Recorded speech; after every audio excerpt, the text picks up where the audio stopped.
நீங்க ஒரு புது பைக் எடுக்க போறேன் அப்படிங்கிற ஒரு ஐடியால இருக்கீங்களா? அதுவும் இஎம்ஐல தான் எடுக்க போறேன் அப்படிங்கிற ஒரு ஐடியால இருக்கீங்கன்னா, உங்க எல்லாருக்குமே இந்த ஒரு டவுட் இருக்கும். நம்ம எவ்வளோ டவுன் பேமெண்ட் கட்டினா வண்டி எடுக்க முடியும்? நம்மளுக்கு எவ்வளோ மந்த்லி இஎம்ஐ வரும்? நம்ம கட்டி முடிக்கல நம்மளுக்கு எவ்வளோ இன்ட்ரெஸ்ட் வரும்? அப்படிங்கிற எல்லா டவுட்டுமே உங்களுக்கு இருக்கும்.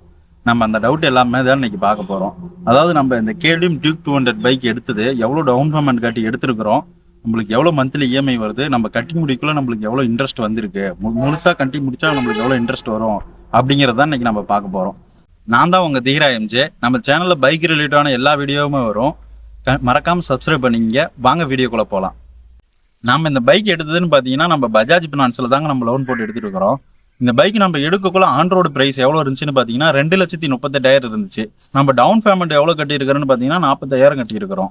நீங்க 40,000 கட்டக்குள்ள உங்களுக்கு இன்ட்ரெஸ்ட் அதிகமாக தான் போகும். நீங்க அதாவது எவ்வளோக்கு எவ்வளோ அமௌண்ட் அதிகமாக கட்டுறீங்களோ அவ்வளோக்கு எவ்வளோ உங்களுக்கு இன்ட்ரெஸ்ட் கொஞ்சம் கம்மியாயிட்டு வரும்.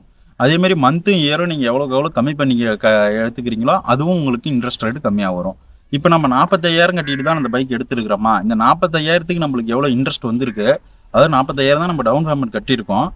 அந்த 40,000 போக நம்ம 2,38,000த்துல 40,000 மைனஸ் பண்ணால் நம்மளுக்கு 1,93,000 வருது. அதாவது நம்மளுக்கு லோன் கொடுத்த அமௌண்ட்டுன்னு பார்த்தீங்கன்னா 1,93,000 வருது.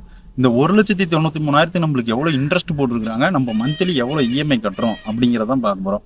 நம்ம எத்தனை மாதம் இந்த இஎம்ஐ போட்டிருக்கிறோன்னு பார்த்தீங்கன்னா 3 வருஷத்துக்கு போட்டிருக்கிறோங்க. அதாவது 36 மாதத்துக்கு போட்டிருக்கிறோம். இந்த 3 வருஷத்துக்கு நம்மளுக்கு மாதம் எவ்வளோ இஎம்ஐ வருதுன்னா 6,972 வருது. அதாவது 6,972 வருது. இந்த 6,972 நம்மளுக்கு கால்குலேட் பண்ணி பார்த்தோமா 3 வருஷத்துக்கு 2,50,992 வருதுங்க. இதாவது 3 வருஷத்துக்கு நம்ம கட்ட வேண்டிய அமௌண்ட் 6,972 இன்ட்டு 36 மாசம் போட்டோமா 2,50,992 வருதுங்களா, 992. இதுல மைனஸ்ன்னு நம்ம பாத்தீங்கன்னா நம்மளுக்கு லோன் அமௌண்ட்னு கொடுத்தது 1,93,000 கொடுத்துருக்காங்கன்னு சொன்னா 1,93,000 மைனஸ் பண்ணணுமா நம்மளுக்கு பார்த்தீங்கன்னா 57,992 நம்மளுக்கு இன்ட்ரெஸ்ட் ரேட் மட்டும் வருது. அதாவது நம்ம 3 வருஷத்துக்கு எவ்வளோ கட்ட போறோம்னு பார்த்தீங்கன்னா 57,992 நம்மளுக்கு இன்ட்ரெஸ்ட் மட்டும் வருது. இப்போ இதுக்கான மந்த்லி எவ்வளோ நம்மளுக்கு இன்ட்ரெஸ்ட் வருது அப்படிங்கிறத பார்த்துடலாமா. இதோட மந்த்லி இன்ட்ரெஸ்ட்னு பார்த்தீங்கன்னா நம்மளுக்கு 1,610 வருது. சரிங்களா, 1,610 மாதம் நம்ம கட்ட போகிறோம். இந்த மாதம் கட்ட போகிறது நம்ம 1,610 தானே கட்டிட்டு வரோம் அப்படின்னு நினச்சிங்கன்னா அதுதான் இல்லை. அதாவது நம்மளுக்கு எப்படி பார்த்தீங்கன்னா நம்மளுக்கு ஃபஸ்ட்டு 1 வருஷத்துக்கு இல்லைன்னா ஒரு 6 மாதத்துக்கு நம்மளுக்கு என்ன பண்ணுவாங்கன்னா இன்ட்ரெஸ்ட் ரேட்டை அதிகப்படுத்திடுவாங்க. சரிங்களா, இன்ட்ரெஸ்ட் ரேட்டை அதிகமாக நம்ம கட்டிட்டு வர மாதிரியும் நம்மளோட அசல் அமௌண்ட்டை கம்மியாக கட்டிட்டு வர மாதிரி தான் இதோட இதே மெத்தடை போட்டிருப்பாங்க. எதனாலும் பார்த்தீங்கன்னா நீங்கள் க்ளோஸ் பண்ண போகிறீங்க அப்படின்னா அவனுக்கு இன்ட்ரெஸ்ட் கம்மியாக போயிருமே அப்படிங்கிறதுனால அவன் ஃபஸ்ட்டே இன்ட்ரெஸ்ட் எல்லாம் நம்ம கிட்ட இருந்து வாங்கிக்குவான்.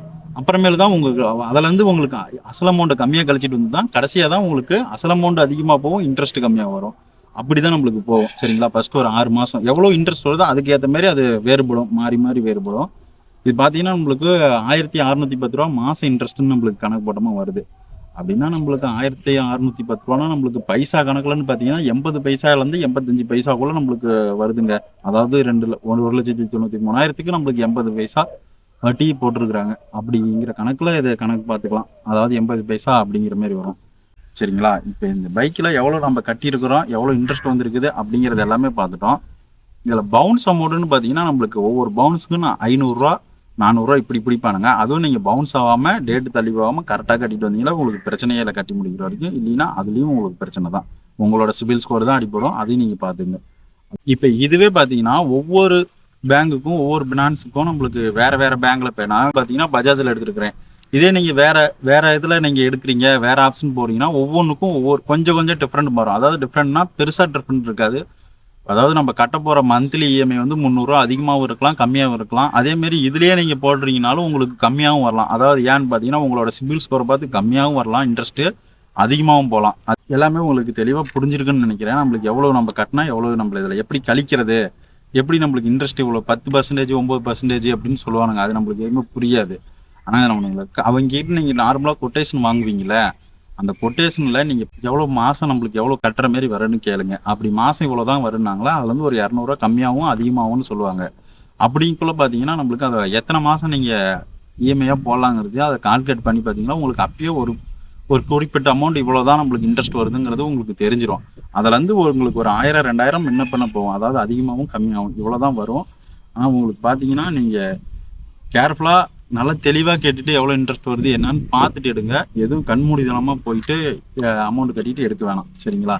இதில் நீங்கள் ஒன்று தெளிவாக புரிஞ்சுக்கணும். அதாவது நீங்கள் பைக் எடுக்க போகிறீங்கன்னா உங்களுக்கு அங்கே வந்து நம்மளுக்கு நீங்கள் ஒரு கொட்டேஷன் வாங்குவீங்க, எவ்வளோ இஎம்ஐ வருது, நம்ம எவ்வளோ டவுன் பேமெண்ட் கட்ட போகிறோம். அவங்க பர்சன்டேஜ் கணக்கு சொல்லுவாங்க. அதாவது 8%, 10%, 12%ன்னு சொல்லுவாங்க. எவ்வளோ நம்மளுக்கு கட்டி முடிக்கல இன்ட்ரெஸ்ட் வருதுன்னு பார்த்தீங்கன்னா அவங்க சொல்கிறது வந்து ஒரு 30,000 இப்படி கம்மியாக தான் அவங்க சொல்லுவாங்க.